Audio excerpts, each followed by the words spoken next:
était une jeune organisation révolutionnaire. On avait comme ami, disons, la propriétaire d'un magasin de tourisme qui est là. Maintenant, c'est plus du tourisme, c'est un magasin gris, fermé. Mais à l'époque, ils vendaient des billets d'avion et elle avait fermé à moitié le magasin.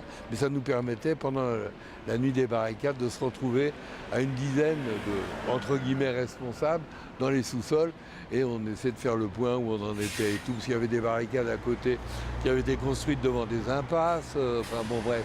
Donc voilà à peu près cette fameuse nuit des barricades. C'était surtout ici, le boulevard Saint-Michel, pas loin de la Sorbonne, où on avait coupé des arbres. D'ailleurs, on voit encore, il y a des arbres petits, c'est ceux qui avaient été coupés, puis il reste des arbres gros qu'on n'avait pas réussi à scier. Et c'est surtout ça, je crois, dont les gens se souviennent. Pas mal d'heures d'affrontements assez violents avec les flics, et finalement, on a été repoussés, et la plupart d'entre nous, il y a eu beaucoup de blessés, la plupart d'entre nous, on a été plus loin, et on a été se réfugier là-bas, un peu plus loin, à l'école normale supérieure d'Ulm, où il y avait les Ulmars, comme on dit. Eux, c'était les maoïstes qui n'étaient pas dans les barricades, mais qui généreusement nous ont accueillis quand les flics faisaient un peu la chasse à l'homme, là, partout dans le quartier, vers 3 h du matin. Nous, à l'époque, on était des militants marxistes avec une certaine formation politique.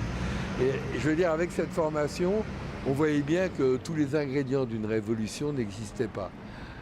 Mais par contre, il y avait une vraie révolte. Donc ça a été une révolte, pas une révolution, à tel point que pendant les événements, en tout cas nous, les maoïstes y ont cru, et du coup ça explique leur déception après.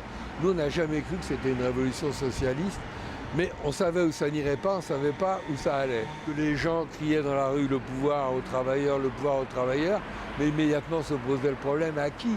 À qui le donner? Le PC n'en voulait pas, les syndicats n'en voulaient pas, personne n'en voulait, surtout sur la pression de la rue. Et on s'est fait avoir comme ça par De Gaulle qui est arrivé.